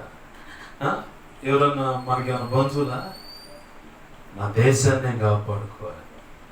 వాడు నిలబడ్డారు, వీరమరణం పొందారు, చరిత్రకి ఎక్కారు. మరి నువ్వేం చేస్తున్నావు యేసు ప్రభు వారి కోసం? యేసుని బజార్లో పెట్టి ఆరడిపరిచి, అంటే హేళనకు అప్పచెప్పి, ఆయన విలువైన రక్తాన్ని నీ పాదాలతో తొక్కి, యేసు ప్రభు రోజు ఏమొచ్చు, నేను ఆచరించేది ఏదో ఆచరిస్తున్నాను వెళ్ళిపోతున్నావా? కులకట్టులు, మా ఊళ్ళో ఒప్పుకోవట్లేదు, ఇంకేదో సాకులు చెప్పి ఆయన నీ కోసం చేసిన త్యాగాన్ని విలువ ఎరిగి కూడా మౌనంగా ఉంటున్నావు అంటే నువ్వు చేతగాని వాడిగా, చేతగాని దానిగా మిగిలిపోతున్నావు. ఆయన అంటాడు, నా విలువైన రక్తం కార్చింది, ఆ విలువైన రక్తంలో నిన్ను కడిగింది, ఆ విలువైన పరిశుద్ధమైన శరీరం రక్తం నీకు ఇచ్చింది, నా మనసులో ఉన్నదంతా పరిశుద్ధ గ్రంథంలో లిఖింపజేసి నీ చేతికి అప్పచెప్పింది, దాన్ని చదివి గ్రహింపు నీకు ఇచ్చింది. మౌనంగా ఏమి చేతగాని దానిగా, ఏమి చేతగాని వాడిగా ఉంటానికా? ఇందుకేనా నేను నిన్ను కోరుకుంది అంటాడు ఆయన. ఆ మధ్య ప్రాంతంలో క్రైస్తవులను నమ్ముకున్న వాడు మొత్తాన్ని చంపడానికి ఒక డేట్ ఫిక్స్ చేశారు. సముద్రంలో తీసుకెళ్ళారు, మొత్తాన్ని చంపుతూ ఉంటే యేసు ప్రభు వారు మధ్యాకాశానికి వచ్చి దిగి అక్కడ చంపబడుతున్న వ్యక్తుల దగ్గర నిలబడి కనపడుతూ ఉన్నాడు. చంపబడ్డ ప్రతి ఒక్కరు దేవదూతలు వచ్చి వాళ్ళ ఆత్మను తీసుకుని వెళ్ళిపోవటం ఒక జవాన్ చూస్తూ ఉన్నాడు. వాళ్ళు ఏ నిమిత్తం చంపుతున్నారంటే, యేసు ప్రభువు మాకు దేవుడు కాదు, యేసు ప్రభువు మాకు దేవుడు కాదు, నువ్వు చెప్పినట్టే మేము వింటాం, మన రాజు దేశాన్ని పరిపాలిస్తున్న రాజు చెప్పినట్టుగా వింటారా అని చెప్పంటే వినమన్న వాళ్ళు కాల్చి చంపుతున్నారు. చంపిన వాళ్ళందరినీ దేవదూతలు వచ్చి తీసుకెళ్తా ఉన్నాయి. యేసయ్య కూడా మధ్యలో ఎదుర్కొని వాళ్ళని ఇచ్చేస్తూ ఉన్నాయి. చివరిగా ఒకటి దగ్గరికి రాగానే ఈ చావులన్నీ చూసిన వాడికి గుండెలో భయం పుట్టి, నువ్వు చెప్పినట్టే నేను వింటాను, ఆ యేసు ప్రభు దేవుడు కదా. ఈ పక్కనున్న జవాన్ అదంతా చిత్రం అంతా చూస్తూ ఉన్నాడు. దేవదూతలు రావటం, యేసు ప్రభు వారు కూడా వాళ్ళ పక్కన నిలబడటం, దేవదూతలు ఆ వ్యక్తులు చనిపోయిన తర్వాత దేవదూతలు తీసుకుని వెళ్ళటం చూస్తూ ఉన్నాడు. ఆత్మను తీసుకుని వెళ్ళటం. ఆ దృశ్యంలో అతనికి కలిగిన మారు మనసును బట్టి, ఈ ఒక్కడు నేను మీరు చెప్పినట్టు వింటానంటే వాడి కోసం కూడా యేసు ప్రభు వారు అక్కడ నిలబడే ఉన్నాడు. కానీ ఈ జవాన్ ఈ దృశ్యం అంతా చూసేలాగా దేవుడు అతని మనోనేత్రాలు వెలిగిస్తే, ఈ చివరిలో ఒక్కడు తప్పించుకొని మీరు చెప్పినట్టు వింటానయ్యా అన్నాడు. వాడు పక్కకి వెళ్ళిపోయాడు. ఈ జవాను పరిగెత్తుకుంటూ వచ్చి ఆ కాల్చేవాడి దగ్గర నిలబడి, యేసు ప్రభు వారు సజీవుడు, యేసు ప్రభు వారు నిన్న నేడు నిరంతరం ఉన్న దేవుడు, ఇదిగో నేను ఒప్పుకుంటున్నాను, ఆయనే దేవుడు, నువ్వు చెప్పినట్టు నేను విన్నా. పక్కనున్న ఆ అధికారి, పై అధికారిని ఏరా పిచ్చి పెట్టిందా, ఏమనుకున్నారో, చస్తావారంటే చచ్చిపోయినా పర్లేదు, అదే నాకు కావాలంటున్నాడు. ఎందుకంటే ఆ దృశ్యం అంతా చూశాడు. దేవుడు వాళ్ళ పక్కన నిలబడటం, దేవదూతలు వచ్చి వాళ్ళని తీసుకుని వెళ్ళిపోవడం. ఆ ఘనత నాకు కావాలి, ఆ గొప్ప వీర మరణం నాకు కావాలి. ఇదిగో మన రాజుగారు చెప్పినట్లుగా ఆ శాసనం ఉందిగా, దాన్ని ఫాలోఅప్ చేయి అని చెప్పాను. కానీ కనిపెట్టి అంతే చంపేశారు. ఈ వ్యక్తిని కూడా దేవుడు ఆ వ్యక్తి పక్కన కూడా నిలబడి ఆ వ్యక్తి యొక్క ఆత్మను దేవదూతలు వచ్చి తీసుకుని వెళ్ళటం ఎంత గొప్ప ఆధిక్యత చూడండి. హతసాక్షుల లిస్టులోకి ప్రభునందు ప్రియమైన దేవుని బిడ్డరా, నా మాటలు ముగిస్తా ఉన్నాను. నీవు మన దేశంలో చాలా మంది జవాన్లు వీర మరణం పొందారని వాళ్ళ కోసం ప్రార్థన చేస్తున్నావు. వాళ్ళు చరిత్రకి ఎక్కారు, వారి గురించి నువ్వు నేను మన భావితరాలు కూడా చెప్పుకుంటాయి. మరి యేసు ప్రభు వారి కోసం ఆ జవాన్లు ఎలా అయితే దేశాన్ని కాపాడినట్లుగా నువ్వు కూడా ఎందుకు నడుము బిగించకూడదు యేసు ప్రభు వారి కోసం? నా ప్రభు కొరకు నా వంచుకు నేను శక్తి వంచన లోపం లేకుండా ప్రయాసపడుతాను. నా ప్రభు కోసం ఎన్ని నిందలైన అవమానాలు అనుభవిస్తాను. ఎందుకంటే ఫు అని చెప్పని మొఖాన్ని ఊశారు, అయినా సహించాడు. ఆయన పటా అని ముఖం మీద గుద్దులు గుద్దారు, అయినా సహించాడు. ఈ గడ్డానికి ఉన్న వెంట్రుకలు లాగారు గట్టిగా, అయినా సహించాడు. హేళన చేశారు, అయినా సహించాడు. కొరడాలతో కొట్టారు, భయంకరమైన చిత్రాంశాలు పెట్టి, అయినా సహించాడు. విషపూరితమైన 2 అంగుళాలు పొడవు ఉంటాయంట ఆ ముళ్ళు, అవి పెట్టి నెత్తి మీద పెట్టి అంతే కర్రతో కొట్టారు. కణుచులోకి దిగిపోయి ఓ పక్క విషం అంతా ఎక్కుతుంది, దేహం అంతా విషం ఎక్కుతుంది, మరో పక్క గాయాలు, మరో పక్క కొరడాలతో కొడుతున్నారు, సిలువ భారం మోస్తున్నాడు, రాళ్లతో కొడుతున్నారు, నిందిస్తున్నారు. కాళ్ళని రక్తము, పాదాలము మొత్తం రక్తం మెత్తగా పచ్చడి అయిపోయినట్టే. మళ్ళీ 3 మేకుల మీద కొట్టి ఏలాడదీశారు, పక్క బయట పొడిచారు, అయినా సరే మౌనంగా. మరి ఇంత చిత్రహింసలు నీ కోసం పొందాడు కదా, చిన్నపాటి నిందలు, అవమానాలు, శ్రమలు, వేదనలకు ఎందుకు కదిలిపోతున్నావు? నా ప్రభు నాకు నేర్పింది ఎందుకు తెలుసు? నా చుట్టూ అలుముకున్న సమస్యలు, శ్రమలను బట్టి చాలాసార్లు బాప్తిసం పొందిన తర్వాత చచ్చిపోతాను ప్రభు అని. సరే చచ్చిపోతావా?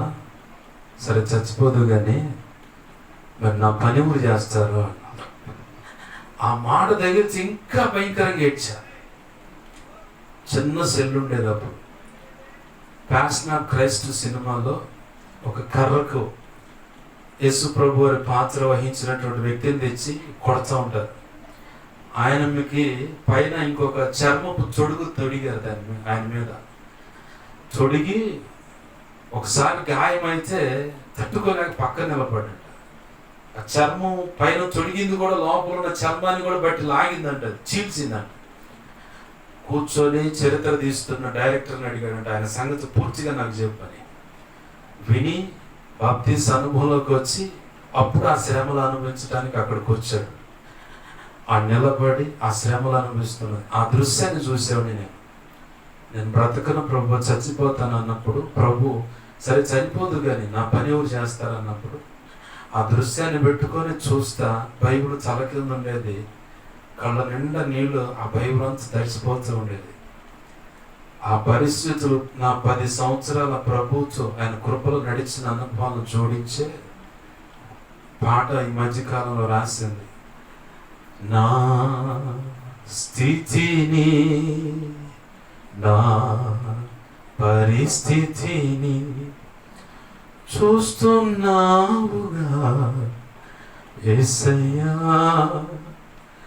చూస్తున్నావుగా యేసయ్యా. మార్గము తెలియక మార్పు కలుగక మరణాపేక్ష అంటే కోరిక. ఆపేక్ష అనే మాటకు అర్థం కోరిక అని. మరణాపేక్షతో వెరిపించబడుచు కన్నీళ్ళే నాకు. చాలాసార్లు ఏడ్చినప్పుడు ఆ కళ్ళ నీళ్ళు నా నోట్లోకి వచ్చి నేను అన్నం తింటూ కూడా అన్నం పళ్ళ ముందు పెట్టుకొని నాకేది పరిస్థితి ఎందుకు ప్రభు అని చెప్పని ఏడుస్తూనే ఆ కళ్ళ నీళ్ళు ఆ అన్నంలో పడి అయ్యే కలుపుకొని తిన్న రోజులు నా జీవితంలో. చాలాసార్లు నాకేదో అవుతుందని కలవరం, భీతి నన్ను ఆవరించాయి. ప్రభువా, నా స్థితి, నా పరిస్థితి నువ్వు చూస్తున్నావుగా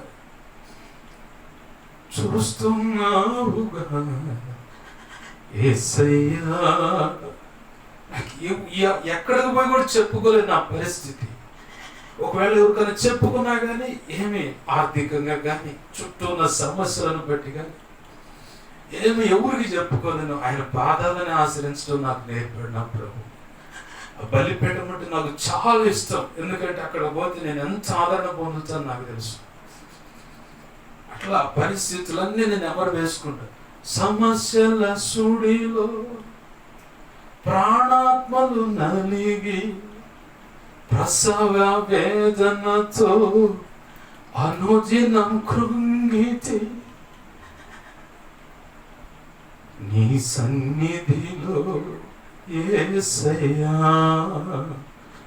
మూల్గులతో మొరపెట్టుచుండగా చూస్తున్నావుగా యేసయ్యా. ప్రతి రాత్రి పరుండే నా ఆ పడక, ఆ పరుపు కన్నీళ్లతో తడిచి సాక్ష్యమిస్తుండగా ఎంత ఏడ్చానో నాకు తెలుసు ప్రభు సన్నిధిలో. ఆ పరిస్థితులన్నీ తలపోస్తా. చనిపోదనిపిస్తుంది కానీ చనిపోదు. నా ప్రభు నన్ను నిలదీసి నా పని చేయాలి కదా, నా పని చేయాలయ్యా. నువ్వు చచ్చిపోదు మరి ఎవరు చేస్తారు ఆ పని చెప్పు.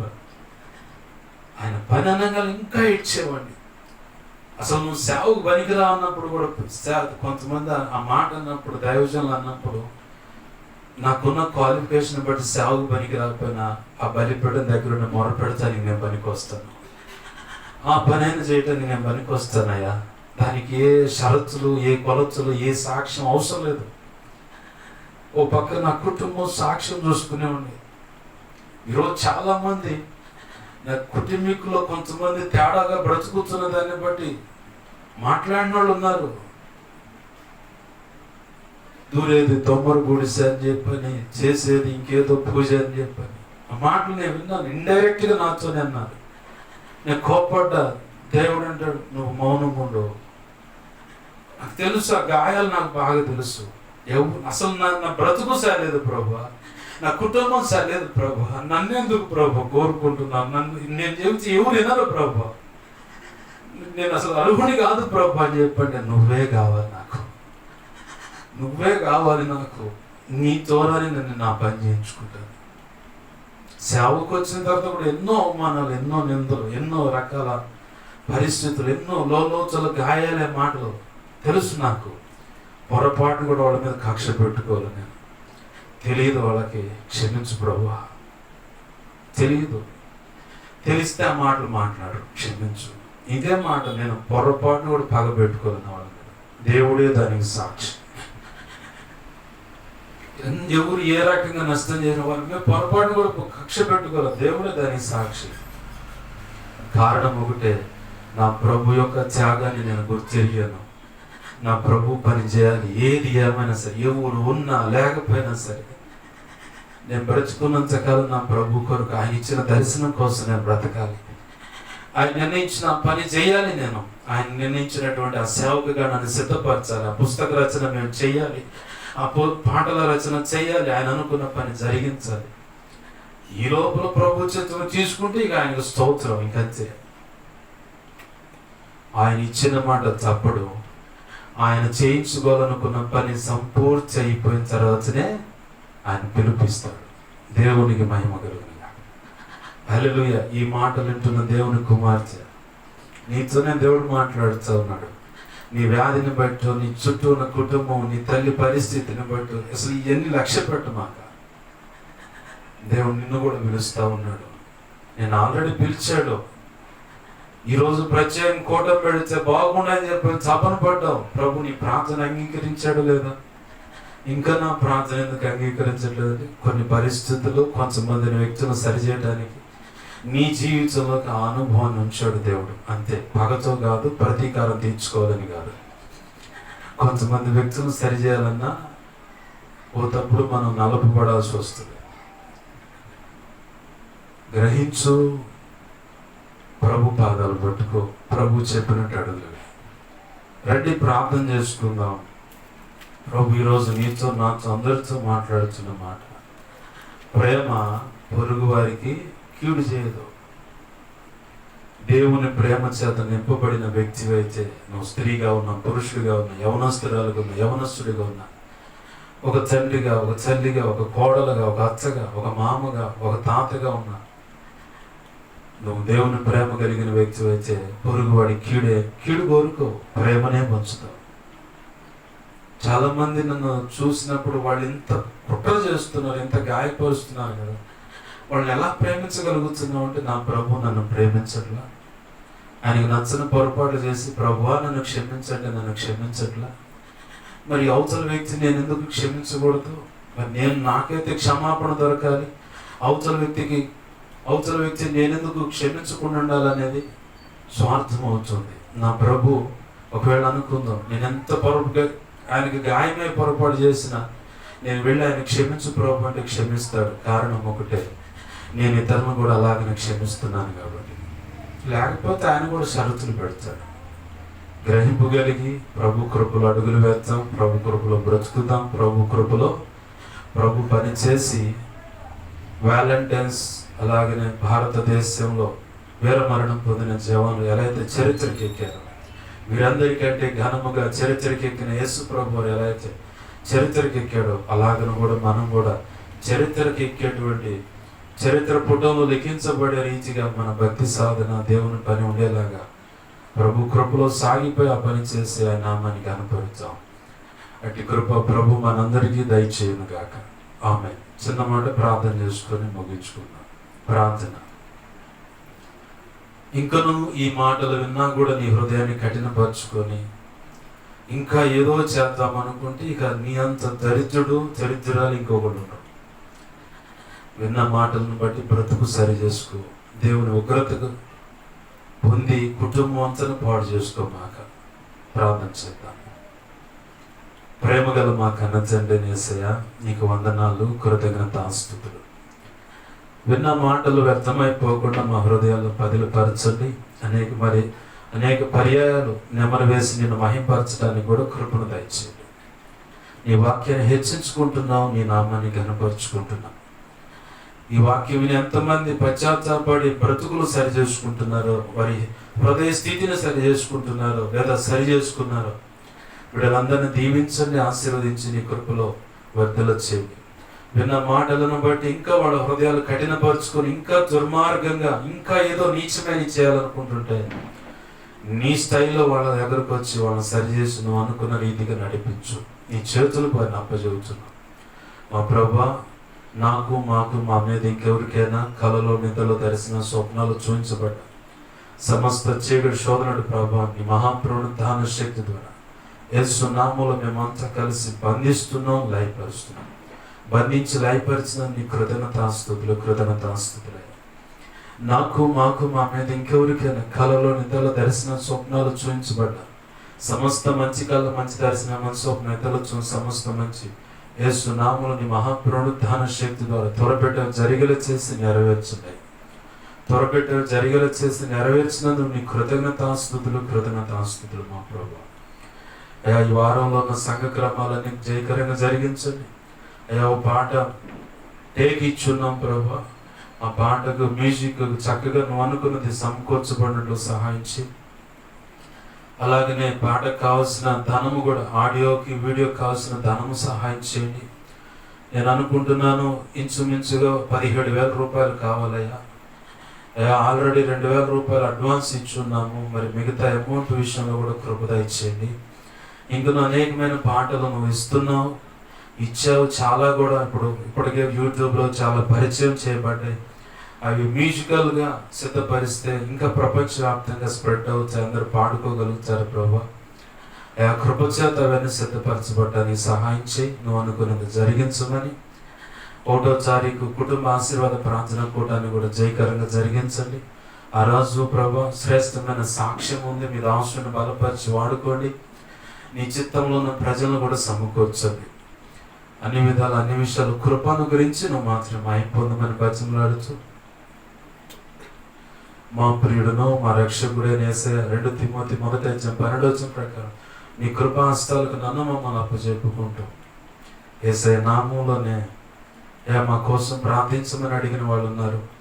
నీ సన్నిధిలోని మోకరించి ప్రార్థిస్తున్న వాళ్ళు ఉన్నారు. ప్రతి ఒక్కరూ మా కోసం ప్రార్థింప చేయి ప్రభు దైవజనుడి ద్వారా. ప్రతి ఒక్కరు అవసరత అక్రత నీ కృపచేత యేసు నామములో తీర్చబడును గాక. విన్న దాన్ని బట్టి నా కోసం పరిచయ కోసం అన్ని విధాలు ప్రార్థిస్తున్న బిడ్డలు ఉన్నారు. ఉపవాసం నుండి కూడా బిడ్డలు ప్రార్థిస్తూ ఉన్నారయ్యా. ఇదిగో ఇప్పటికే 20 రోజులు ఉపవాసాన్ని ప్రతిష్ఠించుకొని 14వ రోజులు అడుగుపెట్టిన నీ కుమార్చుంది. ఇంకా కొంతమంది ఇసపాలెంలో బిడ్డలు ఉపవాసం నుండి ప్రార్థన చేస్తున్నారు. పరిచయ కోసం, అల్పుడైన ఈ దాసుడి కోసం తలపెట్టిన వాటన్నిటి విషయంలో ప్రార్థిస్తున్నారయ్యా. బిడ్డల కృపతో జ్ఞాపకం చేసుకుని వారిని రక్షించండి. రక్షణ లేని బిడ్డలయ్యా, వాళ్ళు ఉపవాసం 20 రోజులు ఉపవాసం ఉన్న బిడ్డ, రక్షణ లేని బిడ్డ కృపచేత ఎదుగుతండి. మిగతా వాళ్ళని అందరినీ కూడా జ్ఞాపకం చేసుకొని బలపరచండి, అభిషేకించండి, రక్షణ దయచండి. వాళ్ళకు ఈ సేవలు బలంగా అభిషేకించి వాడుకోండి ప్రభు. నీ కార్యములు జరిగించండి మా ప్రభు. ఈ సంవత్సరంలో పరిచయ విషయంలో చెప్పినది జరిగించండి. మా జీవితాల కుటుంబం విషయంలో చెప్పినది జరిగించండి. సమస్త విషయాలు మీ ఇచ్చిన దర్శనం నెరవేర్చండి. కావలసిన దీర్ఘాయు సంపూర్ణమైన ఆరోగ్యం, ధనమును కూడా ఇంకేం అవసరం అయ్యాన్ని దయచేయండి. మీరు ఇచ్చిన దర్శనం నెరవేర్చబడ్డానికి అడ్డులుండి తొలగించు, మార్గం సరళపరచు, నీ చేత్తో నెరవేర్చు. కృపా కార్యము జరిగించమని మా ప్రియుడును మా రక్షకుడైన యేసును తనంత శక్తి గల నామమున అడిగి వేడుకు ప్రార్థించి సమస్తం పొందుకు నేను మహిమపరుచుకుంటూ నీ కృపాస్థలం అందరిని అప్పచెప్పి నేను గొప్ప చేసుకున్నాం మా తండ్రి. ఆమేన్. ఇప్పుడు మన తండ్రి అయిన దేవుని ప్రేమయు, ఆయన ప్రియకుమారుడైన యేసుక్రీస్తు వారి కృపయు, పరిశుద్ధాత్మ దేవుని అన్యోన్య సహాయ సహవాసము సమకూడిన శబ్దంతరం ద్వారా విని అయా ప్రార్థనలు ఏకీపిస్తున్నా, ఇక ముందు ఏకీపించబోతున్న సంఘ బిడ్డలకు, పరిచర్యకు, సార్వత్రిక సంఘంలో సకల పరిశుద్ధులకు నిత్యత్వము చేరు పర్యంతవలసిన ఆకాలం చూడే ఉండి ప్రభువుకు సాక్షులుగా ప్రేమను పంచేవారిగా చేసి ఆయన నామాన్ని ఘనపరిచేవారిగా చేసి ఆయన మాత్రం మహిమ పొందునుగాక. ఆమేన్. యేసు రక్తమునకేంచి ప్రభేసు రక్తమునకేంచి ప్రభేసు నామకు సంపూర్ణమైన విజయం కలుగునుగాక. ఆమేన్. అపవాది వాడి దూతల చీకటి అంధకార శక్తుల క్రియలు ఎంత ప్రమాదకర మంత్ర ప్రయోగాలు వాటన్నిటికి అనంతరాశనం, సర్వనాశనం, నిత్యనాశనం కలుగునుగాక. ఆమేన్. యుద్ధము యెహోవాదే. యేసు రక్తమునకే జయము జయము జయము. హల్లెలూయా హల్లెలూయా హల్లెలూయా. అందరికీ వందనాలు.